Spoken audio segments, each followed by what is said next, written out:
சிங்கப்பெண் பாதுகாப்பு படைன்னு ஒரு படை வந்து அது அது கேட்கறதுக்கு நல்லா இருக்கே தவிர செயல்படுத்துவதற்கு அவ்வளோ சாத்தியமா அப்படின்றது தெரியல. என்ன நடந்துச்சுன்னு நான் சொல்ல மறுக்கிறேன் அப்படின்னா யார் தான் சொல்லுவா? இப்போ என்ன நடந்ததுன்னு யார் சொல்லுவா? அப்போ மக்களுக்கு எதுதான் செய்தி? எப்படி தான் ஒரு உண்மையை கண்டறிகிறது? தமிழ்நாட்டில் திரைத்துறை சார்ந்த பல்வேறு பிரச்சனைகள் நடந்தது. இதுக்கெல்லாம் நீங்க மற்றவங்கள்ட்ட கேள்வி கேட்டீங்களா? அவங்க ஏதாவது கருத்து சொன்னாங்களா?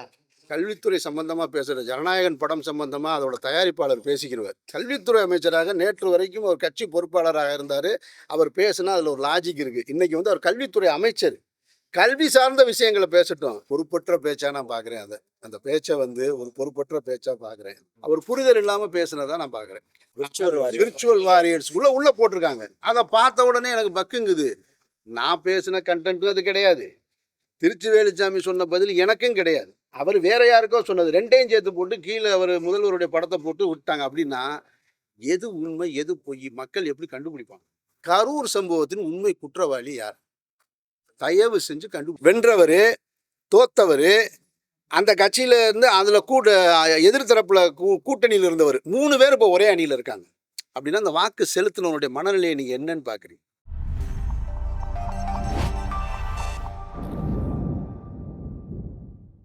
ஒரு காலேஜ்ல கூப்பிட்டு மீட் பண்ணி நன்றி தெரிவிக்கிறாரு முதலமைச்சர் விஜய்.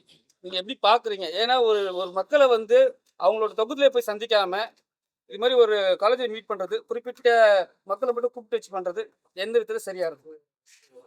முதல்வர் விஜயா இதுல சரி தவறு அப்படின்றத விட அவருடைய கம்ஃபர்ட் ஜோன்ல அவர் இருக்காரு அப்படின்றத நம்ம புரிஞ்சுக்க முடியும். முதலமைச்சர் கூட வேணா அப்படித்தான் நம்ம அதுல இருந்து நம்ம புரிஞ்சுக்க வேண்டியது. அந்த செய்தியில இருந்து நமக்கு வர்ற கருத்து என்னன்னா, அவருடைய கம்ஃபர்ட் ஜோன்ல இருக்காரு. அவர் ஒருவேளை பொதுவெளிக்கு போகும்போது மீண்டும் வந்து கூட்டம் வரும் அப்படின்ற சிந்தனை இருக்கலாம். ஏதோ பல்வேறு காரணங்கள் இருக்கலாம். ஆனால் ஆட்சி அவங்களுடையதாக இருக்கும் பொழுது நிச்சயமாக ஒழுங்குபடுத்த முடியும். ஏன்னா முந்தைய ஆட்சி காலகட்டத்தில் பாதுகாப்பு சரியாக கொடுக்கல அப்படின்னு இருக்கும் பொழுது இப்போ அவங்களுடைய ஆட்சி அவங்க நினைச்சா கூடுதல் பாதுகாப்பை கொடுக்கலாம். இதெல்லாம் சரியா தவறான முடிவெடுக்க வேண்டியது அவருக்கு வாக்களித்த மக்கள் தான். நம்ம இதில் ஒன்றும் பெரிய கருத்து சொல்லி அவரை வந்து அதை காயப்படுத்தணுன்ற அவசியம் இல்லைன்னு நான் நினைக்கிறேன். சிங்கப்பெண் படை வந்து இன்னும் தள்ளி தள்ளி போயிட்டு இருக்கு, இன்னும் லான்ச் பண்ணாம இருக்காங்க. இதை எப்படி பாக்குறது? இந்த சிங்கப்பெண் பாதுகாப்பு படை அப்படின்ற அந்த படையிலே எனக்கு ஒன்றும் பெரிய உடன்பாடு கிடையாது.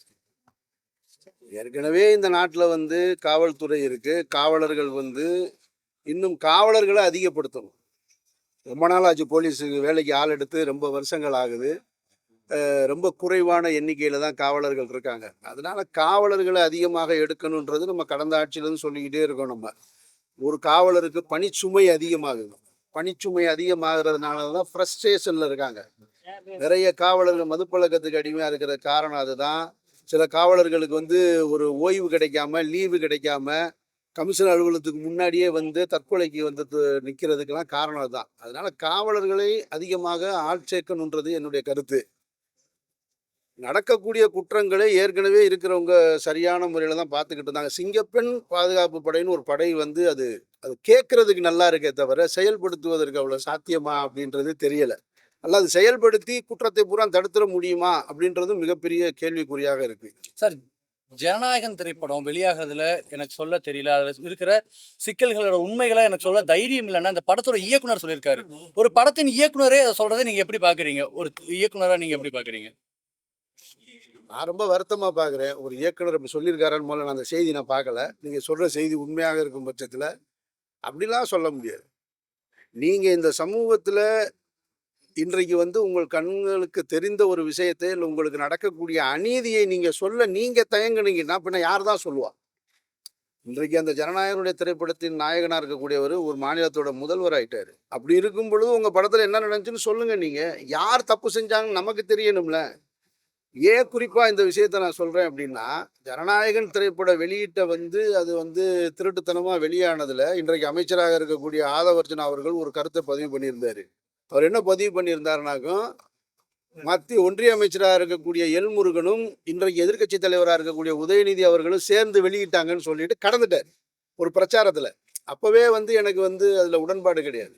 அது ஒரு தேர்தல் பிரச்சாரத்திற்கான யுக்தியாக தான் அதை பார்க்க முடிஞ்சே தவிர அதில் உண்மைத்தன்மை இருக்கிறதா எனக்கு தெரியலை. அது ஒரு பொய் தகவல் தான். அது பொய் தகவலாக இருக்கிறதுனால தான் இன்னைக்கு வரைக்கும் உங்களால் அதை நிரூபிக்க முடியலை. அப்போ அப்படி இருக்கும் பொழுது என்ன நடந்துச்சுன்னு நான் சொல்ல மறுக்கிறேன் அப்படின்னா யார் தான் சொல்லுவா?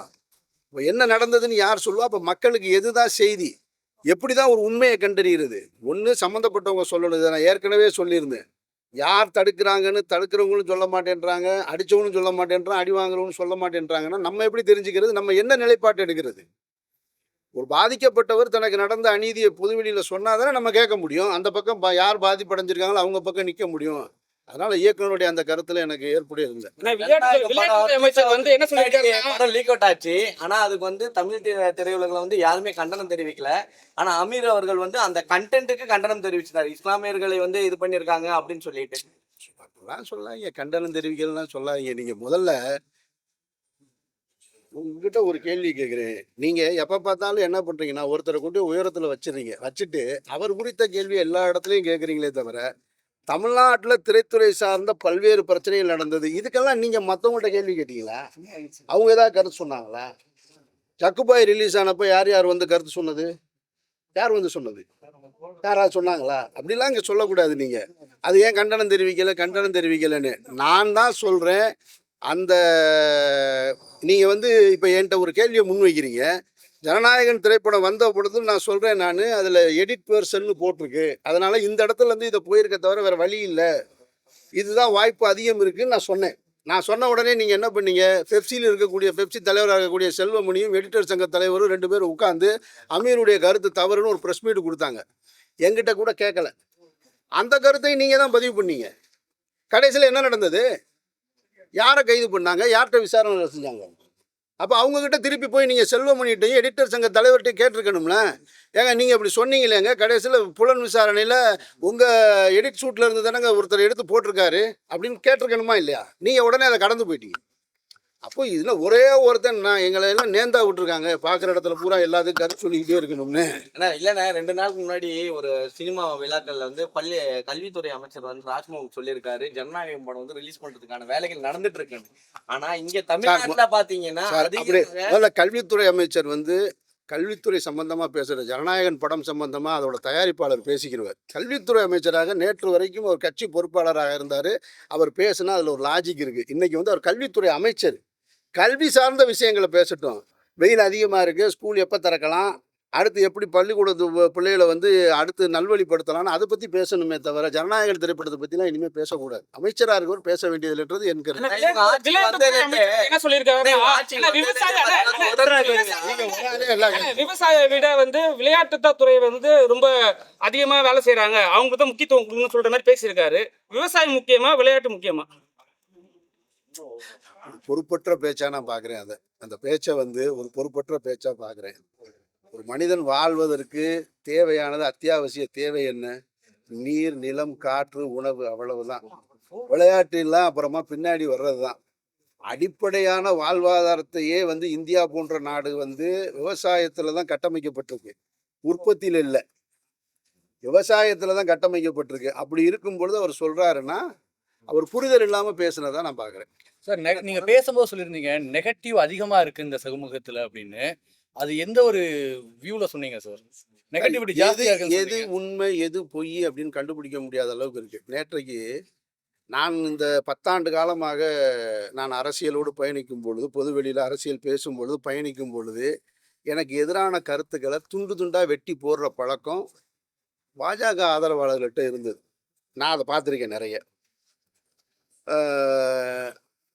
ஒன்றுக்கொன்று தொடர்பு இல்லாததாக இருக்கும். ஒன்றுக்கொன்று தொடர்பு இல்லாத காணொலிகளை போட்டுக்கிட்டே இருந்தாங்க. அப்போ முதல்ல ஆரம்பத்தில் நான் ரொம்ப அதுக்கு ரியாக்ட் பண்ணேன். அப்புறமா சரி, இதுக்கு நம்ம பேசாத கருத்துக்கு நம்ம எப்படி பொறுப்பாக முடியும்னு கடந்து போயிட்டேன். அந்த வேலையை இன்றைக்கு நான் பேசிய ஒரு இந்த அமைச்சரவையில் வந்து 7 பட்டியலத்தினர் இடம்பெற்றிருக்காங்க. கிட்டத்தட்ட 50-60 வருஷத்துக்கு பின்னாடி வந்து 2 பிராமண அமைச்சர்கள் இடம்பெற்றிருக்காங்க. அது வரவேற்புக்குரியது தான். இருந்தாலும் 13% இருக்கக்கூடிய இஸ்லாமியர்களுக்கு கூடுதல் பொறுப்பு வழங்கியிருக்கணும்னு சொன்ன தகவலை துண்டு துண்டா வெட்டி நான் பேசியதற்கு அண்ணன் திருச்சி வேலுச்சாமி வேறு ஏதோ ஒரு யாருக்கோ சொன்ன பதில 2ஐயும் ஒன்றோடு ஒன்றா இணைச்சு அதை ஒரு காணொலியா அது என்ன வாரியர்ஸா, விர்ச்சுவல் வாரியர்ஸ் உள்ள போட்டிருக்காங்க. அதை பார்த்த உடனே எனக்கு பக்குங்குது. நான் பேசின கண்டென்ட்டும் அது கிடையாது, திருச்சி வேலுச்சாமி சொன்ன பதில் எனக்கும் கிடையாது. அவர் வேற யாருக்கோ சொன்னது, ரெண்டையும் சேர்த்து போட்டு கீழே அவர் முதல்வருடைய படத்தை போட்டு விட்டாங்க. அப்படின்னா எது உண்மை எது பொய் மக்கள் எப்படி கண்டுபிடிப்பாங்க? என்னதான் தெரிஞ்சுக்கிடுவாங்க? சரி, ஊடகங்கள் அதை சரியாக சொல்ல வேண்டிய இடத்துக்குனா ஊடகங்களுக்கு அடுத்தடுத்து வேலை வந்துருச்சு, போய்கிட்டே இருக்கு. இப்போ நான் இந்த இந்த ஆட்சி மாற்றம் நடந்து இந்த ஒரு மாசத்துல நான் இந்த புதியதாக பொறுப்பேற்றிருக்கக்கூடிய ஆட்சியாளர்கள்ட்ட நான் கேட்க விரும்புறது, ஒரு கோரிக்கையாக வைக்கிறது, நீங்கள் யாருமே அந்த கேள்வியை கேட்கல, நானே அந்த வச்சிடுறேன். கரூர் சம்பவத்தின் உண்மை குற்றவாளி யார்? தயவு செஞ்சு கண்டுபிடிச்சு சொல்லுங்க. ஏன்னா அது ஒரு மிகப்பெரிய அநீதி நடந்திருக்கு. அந்த அநீதியை கடந்த ஆட்சியாளர்கள் செஞ்சிருந்தாங்கன்னு சொன்னா அவர்கள் தண்டிக்கப்பட வேண்டியவர்கள்னு நான் அப்பவும் சொல்றேன், இப்பவும் சொல்றேன், அன்னைக்கும் சொல்றேன், இப்பவும் சொல்றேன்.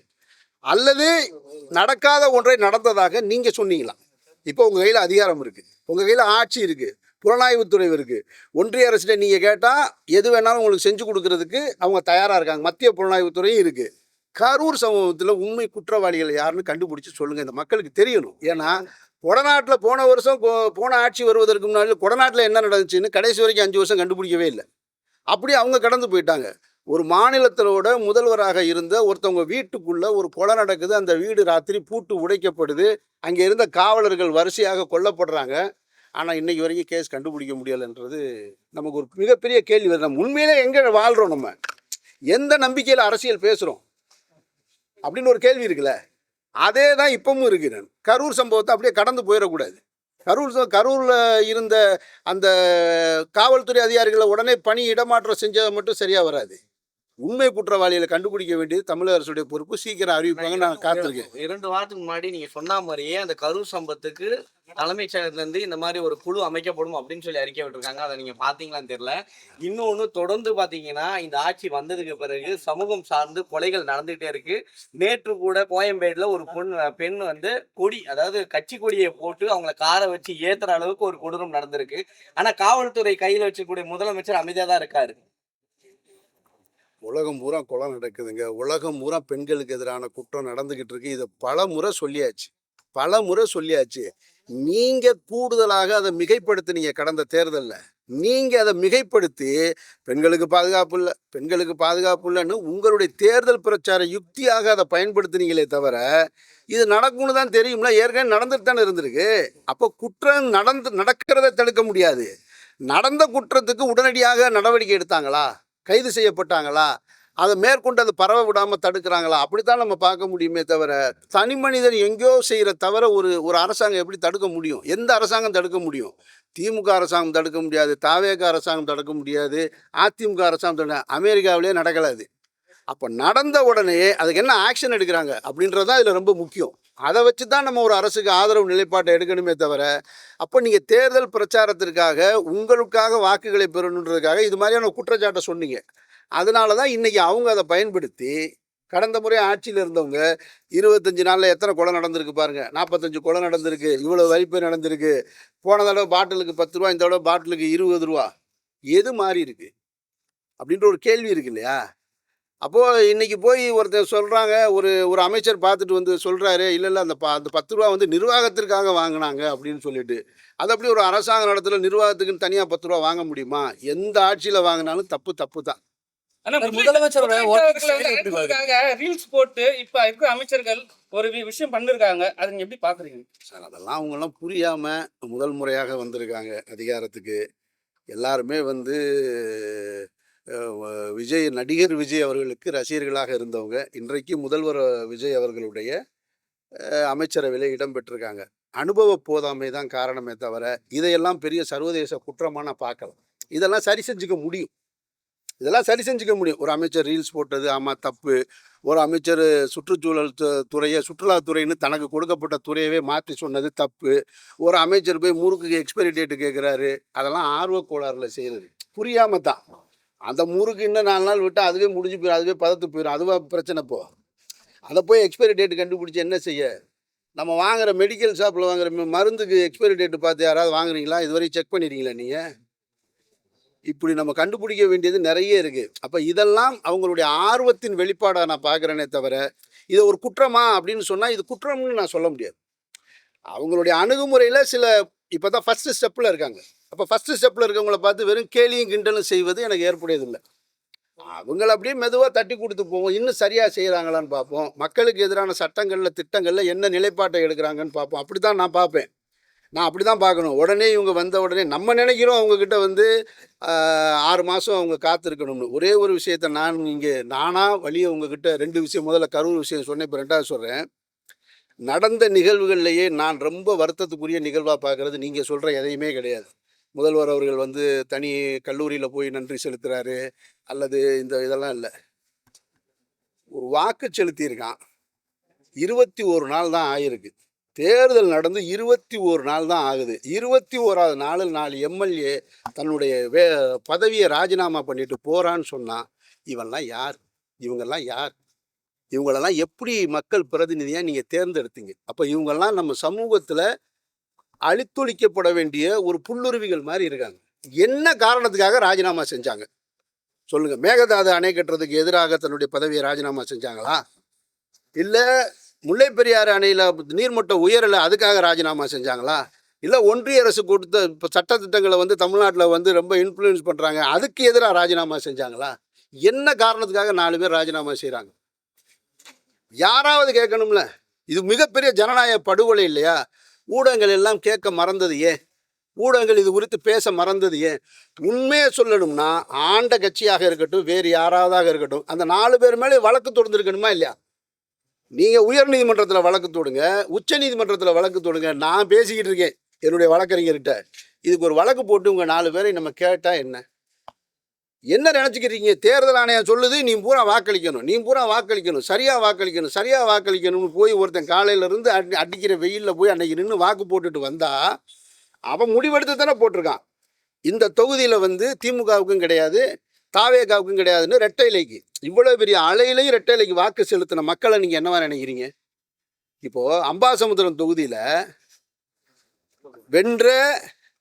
வென்றவர் தோத்தவர், அந்த கட்சியில இருந்து அதில் எதிர்த்தரப்புல கூட்டணியில் இருந்தவர் 3 பேர் இப்போ ஒரே அணியில் இருக்காங்க. அப்படின்னா அந்த வாக்கு செலுத்தினவனுடைய மனநிலையை நீங்கள் என்னன்னு பார்க்குறீங்க? மக்களுக்கு எதுவுமே என்னால செய்ய முடியல, எதிர்கட்சியா இருந்தா அதனால ஆளுங்கட்சியா செயல்படுறோம்னு சொல்றாரு. உலகம் பூரா அப்படிதாங்க இருக்கும். திமுக எதிர்கட்சியா இருக்கும்போது செய்ய முடிஞ்சிருக்காது. அதிமுக ஆளுங்கட்சியா இருக்கும் பொழுது எதிர்கட்சிக்கு பூரா செஞ்சு கொடுத்துட்டாங்களா? ஜெயலலிதா அம்மையார் உயிரோடு இருக்கும் பொழுது எந்திரிச்சு பேச விட்டாங்களா? இதே ஸ்டாலின் அவர்களை சட்டையை கழிச்சு வெளியே தள்ளி விடலையா? அன்னைக்கு 110 விதின்னு சொல்லி எல்லாத்தையுமே ஜெயலலிதா அம்மையார் தான் படிப்பாங்க, வேற யாரும் படிக்க மாட்டாங்க. எந்த அமைச்சர் பேசுனாங்க? அம்மையார் பேசுவாங்க, உங்க டேபிளை தட்டுவாங்க. அதை தவிர வேற என்ன செஞ்சாங்க? எதிர்கட்சிகளுக்கு பூரா என்ன பண்ணாங்க? எந்த கட்சியாக இருந்தாலும் அப்படி தான் நடக்கும். இதில் உடனே நாங்கள் செய்ய முடியலைன்னா நீங்கள் இது காரணமா? சரி, அப்படின்னா இப்போ நீங்கள் பைய எலெக்ஷனில் நிற்கக்கூடாது. கரெக்டா? அப்போ நீங்கள் திருப்பி எந்த கட்சி வென்றிருக்கோ அந்த கட்சியில் போய் நான் சேர்றேன்னு சொல்கிறது மக்களை எவ்வளோ முட்டாளாக நினச்சா அந்த வேலை செய்வீங்க.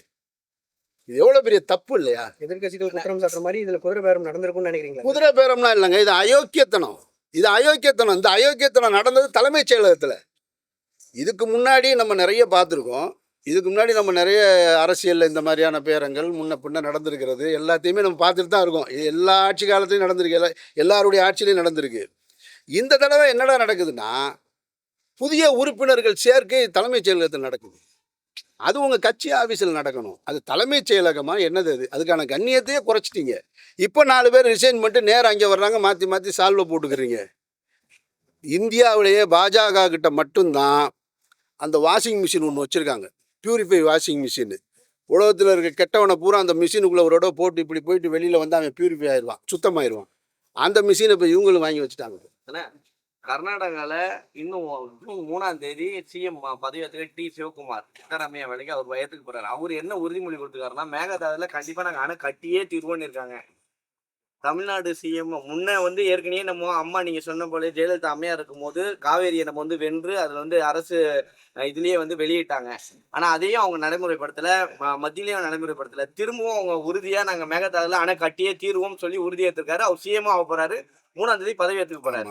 அவருடைய மாநிலத்துக்கு அவர் உண்மையா இருக்காரு. அவர் தேர்ந்தெடுக்க மக்களுக்கு அவர் கொடுத்த வாக்குறுதியில் அவர் உண்மையா இருக்காரு. அப்படித்தான் இருக்க முடியும் ஒரு மாநிலத்துடைய முதல்வர்.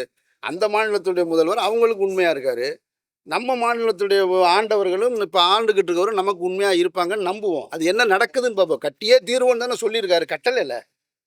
கட்டுனா தான் நம்ம அதை என்னன்னு பார்க்க முடியும். அப்போ அதுக்கு தமிழ்நாடு அரசு என்ன நிலைப்பாட்டை எடுக்குது அப்போ தான் சொல்ல முடியுமே தவிர அதுக்கு இவர் பதில் சொல்லலை. இப்படி சின்ன சின்ன இந்த மாதிரியான விமர்சனங்களை சொல்லிட்டு போகிறதுனால ஒரு நல்லாட்சியை நம்ம நிறுவிட முடியாது. ஒருத்தர் மேலே குற்றம் சொல்லிக்கிட்டே இருக்கக்கூடாது. சரியான நேரத்தில் இப்போ நான் கேட்ட 2 முக்கியமான கேள்வி, இந்த 4 பேரை நீங்கள் வந்து திரும்ப உங்கள் கட்சியில் சேர்த்துக்கிட்டு இவங்களுக்கு திரும்ப சீட்டு கொடுத்து பை எலெக்ஷனில் போய் இதே தொகுதியில் போய் உங்களுக்கு ஓட்டு போடுங்கன்னு கேட்டிங்கன்னா அந்த மக்கள் உங்களை என்ன நினைப்பாங்க? நீங்கள் எப்படி தூய சக்தி ஆக முடியும்?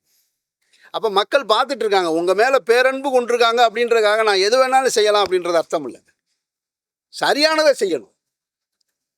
என் மேலே அன்பு வச்சுருக்காங்க, எனக்கு வாக்களிச்சிருக்காங்க, என்னை இந்த அதிகாரத்தில் உட்கார வச்சுருக்காங்க. ஏன்னா இதே நிலைப்பாடு தான் கண்ணுக்கு தெரிஞ்சு எங்களுக்கு எதிர்கட்சியிலே இல்லை அப்படின்னு சொன்னாங்க அதிமுக ஆட்சி காலத்தில் சட்டசபையில். இன்றைக்கி அந்த கட்சியை எப்படி கரைச்சிக்கிட்டு இருக்காங்க பாருங்கள். அப்போது மாற்றங்கள் நிகழ்ந்துக்கிட்டே இருக்கும். நீங்கள் சொன்ன மாற்றம் இதுதான். மாற்றம் நிகழ்ந்துக்கிட்டே இருக்கும். 2.1 சொன்ன திராவிட முன்னேற்றங்கள் ஆட்சி கட்டலுக்கு வர முடியலை அப்படின்னா மக்கள் மனசுக்குள்ள அந்த கோபத்தையோ வெறுப்பையோ எதிர்ப்பு உணர்வையோ வச்சுருந்தாங்க, உங்கள் மேலேயும் வச்சுருப்பாங்க. அதனால் எச்சரிக்கை உணர்வோடு நடந்துக்குங்க. இந்த 4 எம்எல்ஏக்களுக்கு திரும்ப தாவேகாவில் சீட்டு கொடுத்தா அதை விட ஜனநாயக படுகொலை வேறு எதுவுமே கிடையாதுன்றது என்னுடைய கருத்து. சார், நடிகர் விஜய்க்கு நீங்க நிறைய சொல்லியிருக்கீங்க. முதலமைச்சர் விஜய்க்கு நீங்க எப்படி பாக்குறீங்க? அவரோட செயல்பாடு எப்படி பாக்குறீங்க? ஏன்னா வந்து சில நேரங்களில் டு நாட் டிஸ்டர்ப்ல போயிடுறாரு, சில விஷயங்களுக்கு வந்து சைலண்ட் மோட்ல இருக்காருன்னு கருத்துக்கள் வருது. நீங்க அதை எப்படி பாக்குறீங்க? முதல்வர் விஜய் எப்படி பாக்குறீங்க? இல்லை, ஒருத்தர் அமைதியாக இருக்காரு. நமக்கு இங்கே எல்லாத்துக்குமே முன்னுதாரணம் இருக்குது. இப்போது ஐயா மோடி இருக்கார், இந்த நாட்டினுடைய பிரதமராக. அவர் வந்து எந்த பத்திரிகையாளர் சந்திப்பை இதுவரை 15 வருஷமாக நடத்தலை. அப்படிங்கும்போது இப்போ இவரை போய் நீங்கள் பத்திரிகையாளர் சந்திப்பு நடத்தலையே நம்ம கேட்க முடியாது. அது ஒரு குற்றச்சாட்டு தான். ஆனால் அந்த கேள்வியை நம்ம போய் எப்படி கேட்குறது? நமக்கு ஒரு ரோல் மாடல் இருக்கார். இப்போ அவரை மட்டும் கேட்டிங்களா? 3வது முறை ஆட்சி கட்டில் உட்கார வச்சுருக்கீங்க, அவர் சந்திச்சாரா? இல்லை. அப்புறம் ஏன் இவரை போய் கேட்குறீங்கன்னா, ஒவ்வொருத்தரும் ஒவ்வொரு ஸ்டைலில் எடுக்கிறாங்க. கலைஞர் அவர்கள் வந்து பத்திரிகையாளர்களை சந்திச்சுட்டு போவார், கேட்குற கேள்விக்கு பதில் சொல்லுவார். ஜெயலலிதா அம்மையார் ரொம்ப லிமிட்டடான அந்தந்த நேரத்தில் முக்கியமான இஷ்யூக்கு மட்டும் சந்திப்பாங்க. இவர் சந்திக்கவே இல்லை. இது ஒரு ஸ்டைலு. அதுக்காக நான் அவரை குறை சொல்ல முடியாது. நீங்கள் சந்திக்கலைன்றது குறை சொல்ல முடியாது. ஒருத்தர் அமைதியாகவே இருக்கார், அதனால் குற்றம் சாட்ட முடியுமா? குற்றம் சாட்ட முடியாது. ஐயா நரசிம்மராவ் இப்படி தான் இருந்தார், பேசவே மாட்டார். செயல்பாடு என்னன்னு தான் பார்க்கணும். அதனால் விஜய் அவர்கள் மாண்புமிகு விஜய் அவர்கள் பேசுகிறாரா இல்லையான்றதில்ல பிரச்சனை, செயல்படுறாரா இல்லையான்றதை தான் நம்ம பார்க்கணும். அப்போ ஒவ்வொரு பிரச்சனைகள் வரும்போது நம்ம சுற்றி நடக்கக்கூடிய அல்லது ஒன்றிய அரசினுடைய அழுத்தம் மாநிலத்துக்கு வரும்போது என்ன முடிவெடுக்கிறாருன்னு தான் பார்க்கணும். எனக்கு ஒரே ஒரு விஷயம் மட்டும் உடன்பாடு இல்லாமல் இருந்தது. இப்போ போய் ஒரு 4 கோரிக்கை வச்சார் பிரதமரை பார்த்து. அதில் வந்து தமிழ் தாய் வாழ்த்து பாடணும்னு சொல்லி அனுமதி கேட்டார் பாருங்க. அதிலெல்லாம் எனக்கு ஏற்புடையது கிடையாது. உங்கள் வீட்டில் என்ன பாடணும்னு நீங்கள் தான் முடிவு பண்ணணும். அவன் யார் நமக்கு அதிகாரம் ஒப்புதல் அளிக்கிறதுக்கு? வந்தே மாறம் பாடும்போது நம்மள்கிட்ட கேட்டானா? அவன் நம்மள்கிட்ட கேட்டாங்களா அவங்க? அப்புறம் ஏன் நம்ம போய்கிட்டு இதை போய் கேட்கணும்? தமிழ் தாய் வாழ்த்து என்னுடைய தாய்மொழி பாட்டை நான் பாடுறதுக்கு ஏன் அவர்கிட்ட போய் பெர்மிஷன் கேட்கணும்? கேட்டால் கொடுக்க தான் மாட்டாங்க. அதெல்லாம் கேட்டதுல எனக்கு ஏற்புடையதில்லை. அதர் ஸ்டேட்ல இருக்கக்கூடிய முதல் துணை முதல்வர் வந்து கிண்டல் பண்ணியிருக்காரு தமிழ்நாட்டை. சாரி படம் அத பத்தி அவரே சினிமா விட்டு போயிட்டாரு. அவரை போய் வச்சு அவர் ரொம்ப பிரியத்தில் இருந்தார். அப்போ ஒரு 10 வருஷத்துக்கு முன்னாடி ரொம்ப பிரியமாக இருந்தார். உங்களுக்கு தெரியும், இன்றைய முதல்வர் வந்து நடிகராக உச்சத்தில் இருக்கும் பொழுது வெளிப்படையாக எதுவுமே பேச மாட்டார். அவரை பற்றி உங்களுக்கு நல்லா தெரியும். அது ஒரு டைப்பு. அது ஏன்லாம் நம்ம கொஸ்டின் பண்ணக்கூடாது. அது அவருடைய ஸ்டைலு. அவர் பொதுவாக நான் இவர் படத்தில் நடிக்கணும் இவர் படத்தில் நடிக்கணும்னா சொல்ல மாட்டார். அவர் முதல் முறையாக 2013-14 காலகட்டம் நினைக்கிறேன், ஆனந்த விடனில் ஒரு இன்டர்வியூ கொடுத்துருந்தார். ஆனந்த விடனில் இன்டர்வியூ கொடுத்ததாவது அது அட்டையில் இருந்தது. அந்த புத்தகம் இன்னும் என்கிட்ட இருக்குது. பாலா அமீர் படங்களில் நடிக்க ஆசை, விஜய் அவர்கள் பேட்டி, இதுதான் தலைப்பே. அப்போது அவர் கண்ணபுரான் கதை நான் சொன்னது பிடிச்சிருந்தது. அந்த கதையவே என்னால் எடுக்க முடியல. ஏன்னா அங்கிட்டு ஒரு 5 வருஷத்துக்கு அப்புறமாவே அவர் ரொம்ப மாஸ் அப்பீலுக்கு போயிட்டார். மாஸ் அப்பீலுக்கு போனவுடனே நான் அப்பயே சொல்லிட்டேன், நான் இதை இனிமேல் அவரை வச்சு எடுக்க முடியாது அப்படின்னு. இப்போ அவர் சினிமாலே நடிக்கலை, அவருக்கு பெரிய பொறுப்பு வந்துருச்சு. இப்போ போய் கண்ணபுரானை போய் பேசிக்கிட்டு இருக்கீங்க. அதர் ஸ்டேட்ல இருக்கக்கூடிய நீங்கள் ஏதோ கேட்டீங்க, நீ 35 கேள்வி கேள்வி அந்த கருத்து பரவிடே இருக்கு. அதை நீங்க சமூக வலைத்தளம் போடாம வாசிக்கலாம். இந்த வாட்ஸ்அப் ஸ்டேட்டஸ் அருமையான ஒரு கேள்வி கேட்டார். நான் வந்து எந்த சமூக வலைதளத்திலையும் இல்லை, வாட்ஸ்அப்பில் தான் ஸ்டேட்டஸ் வைக்கிறேன். அதில் அனைத்து பத்திரிகை நண்பர்களும் இருக்காங்க, பெரியதுலேருந்து சின்ன லெவலில் இருக்கிற வரைக்கும். அதனால் அதை வந்து எடுத்துக்கிறாங்க. இந்த கடந்த 1 மாதமாகவும் நான் ஸ்டேட்டஸ் போட்டுட்டு தான் இருக்கேன், ஆனால் எதுவுமே வெளியில் வரலை. இதில் தான் எனக்கு ஊடகத்தின் மேலே ஊடகமும் இப்படி தான் இருக்குமா, அது பயாஸ்டாக தான் இருக்குமா அப்படின்றது இப்போ அது உணர்றேன் நான். ஏன்னா அவங்களுக்கு தேவையானதை எடுத்துக்கிறாங்க. இன்றைக்கி ஊடகங்கள் இந்த ஆட்சி மாற்றத்துக்கு பின்னாடி அனைத்து செய்தி ஊடகங்கள் என்னவா மாறி இருக்குன்னா, விஜய் சாரை பற்றி பாசிட்டிவாக போட்டால் வியூஸ் நல்லா போகுது, டிஆர்பி ரேட்டு நல்லா இருக்குது. இந்த மனநிலைக்கு வந்துட்டாங்க. மக்களுக்கான செய்தி சொல்கிறோமா இல்லையான்றது இல்லை, டிஆர்பி மேலே இருக்கா, வியூஸ் அதிகம் போகுதா, நெகட்டிவாக குறைச்சிக்கிருவோம் அப்படின்றாங்க. நான் சொல்கிறது, ஒரு மனிதனை தேவையற்ற முறையில் குற்றமும் சொல்லாதீங்க, தகுதிக்கு மீறி புகழவும் செய்யாதீங்க, ரெண்டுமே செய்யாதீங்க. ஊடகங்கள் நடுநிலையாக இருங்க. மக்களுக்கு நீங்கள் சொன்னாதான் செய்தி, நீங்கள் சொல்கிறதான் நாங்கள் நம்புகிறோம். அப்போ நீங்கள் சரியானதை செய்யுங்கன்றது உங்கள்கிட்ட அன்பான கோரிக்கை வச்சுருக்கேன்.